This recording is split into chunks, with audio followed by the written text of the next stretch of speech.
کہ کائنات کا چرخ تو انسان کے گرد گھوم رہا ہے، لیکن یہ درختوں کو، حشرات الارض کو، سواریوں اور جانوروں کو اور مظاہر فطرت کو اپنا معبود سمجھ رہا ہے۔ حالانکہ درخت اس لیے پیدا کیے گئے تھے اسے آکسیجن فراہم کریں، اسے چھاؤں دیں، اس کو پھل فراہم کریں، اس کے ایندھن کے کام آئیں، یہ ان کو اپنا معبود سمجھ رہا ہے۔ اجرام فلکیہ اس کی راہوں میں روشنی اجالنے کے لیے، اس کے ذوق نظارہ کی تسکین کے لیے پیدا کیے گئے تھے۔ یہ ان کے سامنے ماتھا ٹیک رہے ہیں۔ یہ پتھر، یہ اصنام، یہ ساری اس کی خدمت کے لیے چیزیں پیدا کی گئی تھی۔ یہ جانور اس کی سواری کے لیے، اس کی بار برداری کے لیے، دودھ اور غذائی ضروریات کی فراہمی کے لیے پیدا کی گئی تھی۔ یہ ان کو اپنا معبود سمجھ رہے ہیں۔ یہ تو حضور نے آ کے بتایا یہ تیرے معبود نہیں ہیں، یہ تیری دہلیز کے نوکر ہیں۔ نہیں تو دیکھ، چاند کو پوچھتا ہے، معبود سمجھتا ہے، یہ دیکھ انگلی اٹھتی ہے اور وہ ٹکڑے ہو کے قدموں میں آتا ہے۔ سورج کو دیکھ، اشارہ ہوتا ہے، وہ بھاگتا ہوا عصر کے وقت پہ آتا ہے۔ درختوں کو میں ہی نہیں جا کے تو ہی کہتے تمہیں اللہ کا رسول بلا رہا ہے، تو درخت کے قدموں میں سلامی بھی دیتے ہیں، سجدہ ریز بھی ہوتے ہیں۔ اب انسان کی آنکھیں کھلتی ہیں، جن کو میں معبود سمجھ رہا تھا وہ تو میری دہلیز کے نوکر نکلے۔ شمس و قمر اشاروں پہ بھاگ رہے ہیں، درخت سلامیاں دے رہے ہیں، پتھر ابو جہل کی مٹھی میں ہیں، کلمے محمد عربی کے پڑھ رہے ہیں صلی اللہ علیہ وآلہ وسلم۔ اب اسے سمجھ آئی کہ میں کون ہوں، اور اپنے آپ سے اس کی ملاقات ہی تب ہوتی ہے جب حضور کی دہلیز پہ آتا ہے۔ اب اس کا بدلا ہوا لہجہ دیکھیے، اس کی تبدیل شدہ ٹون دیکھیے۔ اب یہ بولتا ہے، فرشتہ کہنے سے میری توقیر گھٹتی ہے، میں مسجود ملائک ہوں، مجھے انسان رہنے دو۔ کہتا ہے خبردار، مجھے فرشتہ بھی کہا تو اس سے بھی فرق پڑتا ہے مجھے، فرشتوں کی پیشانیاں تو میرے حضور جھکتی رہی ہیں۔ اللہ اکبر۔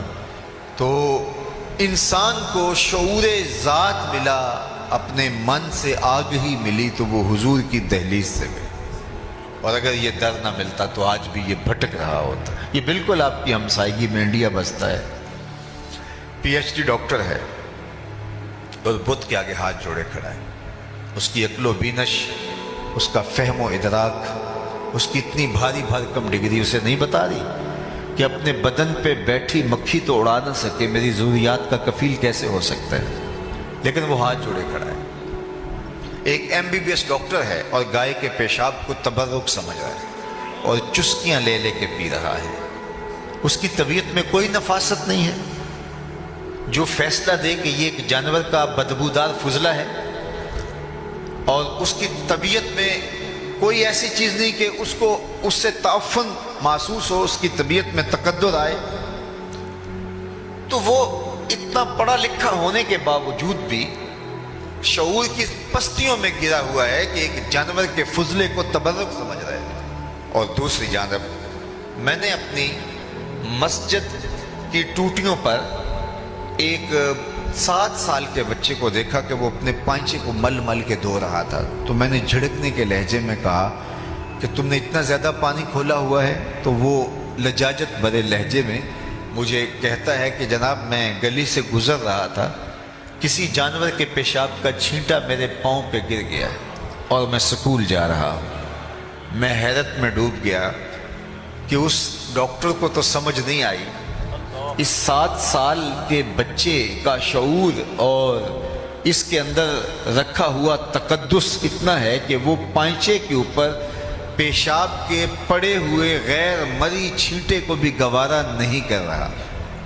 اور وہ کوئی پرانی عمر کا نہیں ہے، وہ ابھی 7 سال کا بچہ ہے، درس نظامی کا فاضل نہیں ہے کہ جس نے نجاست غلیظہ و خفیفہ کے حکام پڑھے ہوں، وہ پہلی دوسری کلاس کا طالب علم ہے۔ میں نے کہا مالک تیری قدرت کہ M B B S doctor کو سمجھ تو نہیں آئی، اس 7 سال کے بچے کو سمجھ آ گئی۔ تو اندر سے جواب آیا کہ وہ ہے ڈاکٹر، لیکن اس کے ہاتھ میں دامن حضور کا نہیں ہے، اور یہ ہے بچہ لیکن ماں نے گٹی میں پیاری حضور کا دیا ہے، اس لیے تقدس اس کی روح تک اتر گیا ہے۔ روشنی تو اس دہلیز سے ملتی ہے۔ سید سلیم گیلانی مرحوم نے کہا تھا کہ نہ خرد کی روشنی تھی، نہ جنوں کی آگہی تھی، نہ خرد۔ یہ نعت کا اسلوب دیکھیے، آج کل تو وہ ہمارا نعتیہ کلچر بھی پتہ نہیں کہاں لڑک کے کہاں چلا گیا ہے۔ بٹن ٹھاں کرتے تھے، بٹن ہاں کر دے اور لوگ آگے سے سبحان اللہ پکار رہے ہوتے ہیں. لیکن ذرا نعت کا یہ شعر دیکھیے. نہ خرد کی روشنی تھی نہ جنوں کی آگہی تھی. نہ خرد کی روشنی تھی نہ جنوں کی آگہی تھی. تیری رہبری سے پہلے یہ جہاں جہاں نہیں تھا. تیری رہبری سے پہلے یہ جہاں جہاں نہیں تھا. تیرے آستاں سے پہلے کوئی آستاں نہیں تھا. میں وہ زمین تھی جس کا کوئی آسمان نہیں تھا. تو زندگی کا سارا جمال، زندگی کی ساری روشنیاں اور زندگی کے سارے اجالے اس دہلیز سے نصیب ہوتے ہیں. تو انسان کو شعور اپنی ذات کا بھی ملا تو اس در سے، اس دہلیز سے، اس چوکھٹ